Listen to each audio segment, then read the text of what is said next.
ఒక చిన్న audio play చేస్తాను. మీరు మతం మారకముందు ఎలా ఉన్నారు చెప్తాను. ఓకే. ఆథర్ రచన రాసేవాడు రచయితగా ఎలాగైతే మారతాడో అది ఎలా రాస్తాడు? మంచి మంచి స్టోరీస్ కి లోన్ అయిన తర్వాత ఆయనలో ఒక రైటర్ పుడతాడు. ఓకే. నా చెల్లెలు అంతకుముందు అంటే 4వ తరగతి నుంచి నాతో చెప్పినటువంటి యేసు ప్రభువుని గురించి చెప్పినటువంటి ప్రతి మాట నాకు గుర్తుకు రావడం.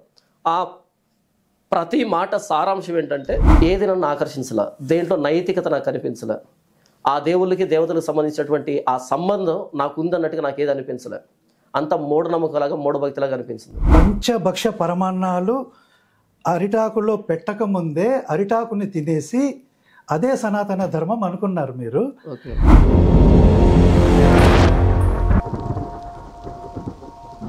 ఒకటే సత్యం ఉంది ప్రపంచంలో, 2-3 సత్యాలు లేవు. దేవుడు ఒక్కడే, సత్యం ఒకటే. నేను ఎందుకు వచ్చాను ఇక్కడికంటే బైబిల్ మాత్రమే సత్యం, ప్రభువైన యేసుక్రీస్తు మాత్రమే దేవుడు అని వచ్చాను. కాబట్టి మీరేంటంటే దీన్ని డిస్ప్రూవ్ చేసినప్పుడు నా బిలీఫ్ని లేదా నేను నమ్మినటువంటి సిద్ధాంతాన్ని డిస్ప్రూవ్ చేసినప్పుడు ఓకేనా, మిగిలిన వాటి గురించి నాకు సంబంధం లేదు, బైబిల్ మాత్రమే మీ ఎదురు కూర్చున్నాను. ఇక సనాతనం గురించో ఇంకా దాని గురించి మాట్లాడాల్సిన అవసరం నాకు లేదు, ఎందుకంటే నేను అక్కడి నుంచే వచ్చాను, అక్కడ ఏమీ లేదని ఇక్కడికి వచ్చాను. కాబట్టి మరలా నేను దానికి అక్కడికి వెళ్ళి నేను దాన్ని కలిపెట్టాల్సిన అక్కర్లేదు. అది అన్న. ఓకే.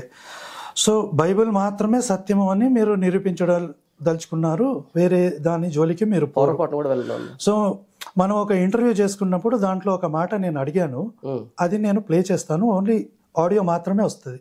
ఓకే. అంటే నేను బైబిల్ నుంచి ఒక వచనాన్ని కోట్ చేస్తాను. ఓకే. మొదటి తెస్సలోనిక 5:21. ఓకే. సమస్తమును పరీక్షించి మేలైనది చేపట్టుడి. అవును. సో మీరు సమస్తమును పరీక్షించలేదు, కేవలం బైబిల్నే మాత్రమే పట్టుకున్నారు. సో మీరు సరైన సో మీ బైబిల్ ఏం చెప్తుందంటే సమస్తాన్ని పరిశీలించండి. మరి దీని కాంటెక్స్ట్ మీరే చెప్పండి. చెప్తాను. అన్ని పరిశీలించాల్సిన అవసరం లేదు, కేవలం బైబిల్ మాత్రమే సత్యమని మీరు డిసైడ్ అయిపోయారు. సమస్తాన్ని పరీక్షించి మేలైందని చేపట్టండి. ఓకే. ఆల్రెడీ అయిపోయిందన్న పరీక్షించడం ఎప్పుడు అయిపోయింది. 2011 నేను ప్రభువైన యేసుక్రీస్తుని అంగీకరించాను. అంతకంటే ముందు కొన్ని విషయాల పట్ల అవగాహన ఉంది. తర్వాత యేసుక్రీస్తులోకి వచ్చిన తర్వాత నేను కేవలం క్రైస్తవ్యం మాత్రమే, యేసు ప్రభు మాత్రమే అని ఎందుకు నిలబడాలి, ఒకవేళ యేసు ప్రభు కాకుండా ఇంకేమైనా ఉందేమో, ఎందుకు నా జీవితాన్ని నేను ఒకదానికి అప్పగించుకోవాలనే ఉద్దేశంతో మిగిలిన వాటిని కూడా పరిశీలించడం జరిగింది. ఆ పరిశీలనలు అన్నీ చేసిన తర్వాత ప్రభువైన యేసుక్రీస్తు వారే అని నిర్ధారణకు రావడం జరిగింది. కాబట్టి ఆ పరిశీలనలు అయిపోయింది. ఇప్పుడు నిర్ధారణలో ఉన్నాను నేను, బైబిల్ మాత్రమే అని. ఓకే. అయితే మీరు చెప్పిన దానికే వెళ్దాము. ఒక చిన్న ఆడియో ప్లే చేస్తాను. మీరు మతం మారకముందు ఎలా ఉన్నారు చెప్తాను. ఓకే. ఆథర్ రచన రాసేవాడు రచయితగా ఎలాగైతే మారతాడో అది ఎలా రాస్తాడు? మంచి మంచి స్టోరీస్ కి లోన్ అయిన తర్వాత ఆయనలో ఒక రైటర్ పుడతాడు. ఓకే. మీరు ఒక మంచి రీడర్ ఎప్పుడు అనిపించుకోవాలా? మీరు మంచి స్టోరీస్ చదివినప్పుడు, ఇదేనా? అవును. ఒక బైబిల్ మాత్రమే చదివేసి దాన్నే ప్రామాణికంగా తీసుకుంటే ఎట్లా అండి? ఓకే. మీరు రామాయణాన్ని అయితే చదవలేదు. మీరు చెప్పింది పుస్తకానికి సరిపోతుంది, హ్యూమన్ ఆథర్ ఉన్నప్పుడు సరిపోతుంది. ఇది డివైన్ ఆథర్. మీరు భగవద్గీతని చదివారా? నేను చదవలేదు. రామాయణాన్ని చదివారా? చదవలేదు, చదవను కూడా. మహాభారతాన్ని చదవలేదు, చదవను కూడా. చదవాలని లేదు. మరి ఇప్పుడు ఇంకా ఏంది మీ బాధ? నా బాధ ఏంటంటే ఈ సత్యం ప్రపంచానికి తెలియాలి. అందులో ఉన్న సత్యం ఎవరికి కావాలి? మరి ఏమో అది నన్ను ఆకర్షించలే. చదవకుండా ఎట్లా ఆకర్షిస్తుంది అంటే మళ్ళీ అదేనా? మీరు ఒప్పుకోవట్లేదు. నేను చదవలేదు, చదువుతాను, చదివిన తర్వాత ఒకవేళ ఆకర్షింపబడితే అవి చదవనటువంటి స్థితిలో ఉన్నటువంటి నేను దీన్ని కూడా చదవలే. కానీ ఈ బైబిల్ అంతా ఇంకెక్కువ అవసరం లేదు. సో బైబిల్ కూడా చదవకుండా మారారు. అవును. బైబిల్ చదవకుండా అంటే బైబిల్ గురించి తెలియకుండా అని అర్థం కాదు. బైబిల్ చెప్పారు మళ్ళీ పెడతాను. ఒక స్టేట్మెంట్ ఇచ్చినప్పుడు దానికి ఎక్స్ప్లెనేషన్ కావాలి. స్టేట్మెంట్ రాంగ్ వేలో వెళ్ళొచ్చు. బైబిల్ చదవకుండా అంటే బైబిల్ తెలియకుండా అని కాదు నా ఉద్దేశం. నా చెల్లెలు ఆరోగ్యం బాగలేనప్పుడు, తను మరణ స్థితిలో ఉన్నప్పుడు తనని చర్చికి తీసుకుని వెళ్తాం. అంతకంటే ముందు తను యేసు ప్రభువుని అంగీకరించింది. అయితే చివరి దశలో తనతో పాటు రెగ్యులర్గా చర్చికి వెళ్ళడం జరిగింది. రెగ్యులర్గా చర్చికి వెళ్ళి, అంతకుముందు చర్చికి వెళ్ళినప్పుడు నేను వినేవాడిని కాదు, బయటకు వచ్చేవాడిని, తిరిగేవాడిని, మరలా సమయానికి వెళ్ళి కూర్చునేవాడిని, అలా ఉండేది. కానీ ఎప్పుడైతే తను లేవలేని కండిషన్లో అక్కడ కూర్చోవాల్సి వచ్చిందో తన కోసమని కూర్చోవాల్సి వచ్చింది. అప్పుడు కంటిన్యూస్గా వాళ్ళు ఏం చెప్తున్నారు అనేది విన్నాను. అలా విని యేసుక్రీస్తు నా పాపాల నుంచి నన్ను రక్షించే దేవుడు, తాను మరణాన్ని గెలిచిన దేవుడు, పునరుద్ధానుడైన దేవుడు అనే విషయాన్ని నేను గుర్తెరిగాను. నాకు అర్థమైంది. నా చెల్లెలు మరణించినటువంటి రాత్రి నా చెల్లెలు అంతకుముందు అంటే 4వ తరగతి నుంచి నాతో చెప్పినటువంటి యేసు ప్రభువుని గురించి చెప్పినటువంటి ప్రతి మాట నాకు గుర్తుకు రావడం. ఆ ప్రతి మాట సారాంశం ఏంటంటే, నేను పాపం చేస్తున్నానని, పాపంలో బ్రతుకుతున్నానని, నేను విగ్రహారాధన చేస్తున్నానని, నిజమైన దేవుడు ప్రభువైన యేసుక్రీస్తు వారని తెలిసి తనని సమాధి కార్యక్రమం అయిపోయిన తర్వాత పాస్టర్ గారికి ఫోన్ చేసి, పాస్టర్ గారు నేను ప్రభువైన యేసుక్రీస్తును సొంత రక్షకుడిగా అంగీకరించాలనుకుంటున్నాను, బాప్తిజం తీసుకోవాలనుకుంటున్నాను అని నేను చెప్పడం జరిగింది. అప్పటి నుంచి ఆ బాప్తిజం వరకు 4 నెలలు, దాదాపు 4 నెలల సమయం ఉంది. ఆ 4 నెలల సమయంలో నేను యేసు ప్రభువుని గురించి ఇంకా చదవడము, తెలుసుకోవడము ఇవన్నీ జరిగాయి. అలా బాప్తిజం తీస్తున్నాను. స్కూల్లో జాయిన్ అయ్యే పిల్లాడికి మొత్తం అక్షరాలు రావాల్సిన అక్కర్లేదు, మొత్తం చదువు తెలియాల్సిన అక్కర్లేదు.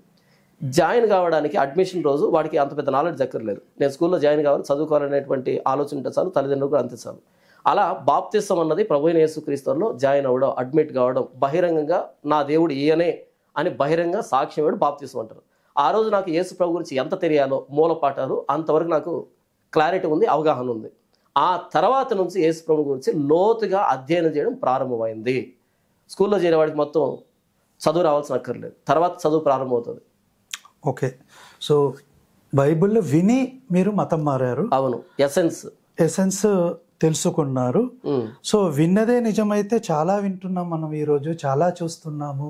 అవును, నేను కూడా యూట్యూబ్లో ఎన్నో వీడియోలు పెడుతున్నారు, నా వీడియోలు కూడా విని మారి ఉండాలి మీరు సనాతన ధర్మానికి. ఓకే, దాని సమాధానం మారలేదు, దాని సమాధానం చెప్తానన్న.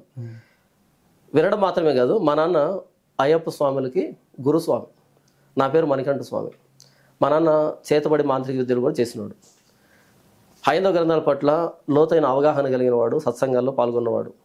మా నాన్న గురించి మా ప్రాంతంలో అడిగితే ఎవరైనా చెప్తారు, జయరామ్ అంటే ఆ చుట్టుపక్కల మంచి విద్యావేత్త, చదువుకున్నవాడు, తెలిసినవాడు. 13 గవర్నమెంట్ ఉద్యోగాలు చేసినాడు మా నాన్న. ఒకదానికి రాజీనామా చేసి ఇంకోదానికి, ఒకదానికి రాజీనామా చేసి ఇంకో 13 గవర్నమెంట్ ఉద్యోగాలు చేసినటువంటి వ్యక్తి మా నాన్న. కాబట్టి ఏంటంటే నాకు ఈ సనాతనం అని మీరు ఏదైతే అంటున్నారో దాని పట్ల అవగాహన ఉంది, దాని గురించి విషయాలు తెలుసు. గ్రంథాలు తిరిగేలే, అక్షరాన్ని పట్టి తడవలేదు, కానీ దాని ఎసెన్స్ అయితే తెలుసు. ఏది నన్ను ఆకర్షించలా, దేంట్లో నైతికత నాకు కనిపించలే, ఆ దేవుళ్ళకి దేవతలకు సంబంధించినటువంటి ఆ సంబంధం నాకు ఉందన్నట్టుగా నాకు ఏది అనిపించలే. అంత మూఢనమ్మకలాగా, మూఢభక్తిలాగా అనిపించింది. ఎప్పుడైతే ప్రభువైన యేసుక్రీస్తు అని గురించినటువంటి సమాచారం, ఆ సువార్త నా చెల్లి ద్వారా నా చెవిలో వినపడిందో, మొట్టమొదట బండబారినటువంటి నా హృదయం స్పందించడం ప్రారంభించింది. ఇది పాపం, ఇది తప్పు, ఇది మోసం అనేటట్టుగా నా అంతరంగం స్పందించడం ప్రారంభించింది. అలా ఒక్కోసారి నా చెల్లితో మాట్లాడిన ప్రతిసారి నేను ఎంత పాపంలో ఉన్నానో, ఎంత అంటే దైవద్రోహమైన కార్యాలు చేస్తున్నాను అన్నది నాకు అర్థమైంది. ఈ స్పృహ అంతకుముందు మీరు ఏదైతే సనాతనం అంటున్నారో అందులో నాకు లేదు, అసలు కనిపించలేదు. జస్ట్ విగ్రహార్థం మాత్రమే చేస్తూ వచ్చాను అంతే. మనం క్యాజువల్గా ఫ్రెండ్లీగానే మాట్లాడుకున్నాం కాబట్టి ఒక జోక్ కాదు, ఒక వివరణ ఇస్తాను. ఓకే, నాలాంటి వాడు ఒకడు భోజనం చేయడానికి పంక్తిలో కూర్చున్నాడు. కూర్చొని అన్నం తిందాం అనుకున్నాడు. ఒక ఆయన వచ్చి ఇస్తరాకు వేసేసి దాని మీద నీళ్లు పోసాడు. నా తొందరపాటుతో నేనేం చేశానంటే ఇస్తరాకుని నీళ్ళతో కడిగేసి ఇస్తరాకు తిని వచ్చేసాను, అరిటాకు. ఓకే, అవును. ఇంకో పక్క నేనే నాలాంటోడే ఒకడు ఇంగ్లాండ్కి వెళ్ళాడు. ఇంగ్లాండ్లో ఎట్లా బ్రేక్ఫాస్ట్ ఉంటుందో మీకు తెలుసో లేదు, నేను వెళ్ళాను కాబట్టి నాకు తెలుసు. మనం అక్కడ కూర్చొని ఎంతో ఎక్స్పెక్ట్ చేస్తుంటాం, అరే ఎంత భోజనం పెడతాడు అంటే 2 బ్రెడ్ ముక్కలు ఇచ్చి జామ్ ఇచ్చి పెట్టాడు, అది తినేసి ఊరుకున్నాను. ఓకే, సో సరదాగా మా ఫ్రెండ్స్తో మాట్లాడుకున్నప్పుడు మా జాన్ పాల్ గారికి అరిటాకు సిండ్రోమ్ ఉంది అనుకున్నాం మేము. ఓకే, అంటే పంచభక్ష పరమాన్నాలు అరిటాకులో పెట్టకముందే అరిటాకుని తినేసి అదే సనాతన ధర్మం అనుకున్నారు మీరు. ఓకే, క్రైస్తవానికి మారి బ్రెడ్ ముక్క తినేసి ఇంకా ఎంతో వస్తుందని అత్యాశతో ఎదురు చూస్తున్నారు. ఓకే, సో మనము గ్రంథ పరిశీలన చెయ్యకుండా, రీసెర్చ్ చెయ్యకుండా మాట్లాడితే ఎలా ఉంటుందో మీరు మాట్లాడితే నాకు అలా ఉంది. పోతే మీరు చాలా గొప్ప preacher, I appreciate you. Bible పట్ల కానీ క్రైస్తవం పట్ల మీకున్న నిబద్ధత చాలామంది పాస్టర్లకు లేదు. అందుకు మిమ్మల్ని అప్రిషియేట్ చేస్తాను.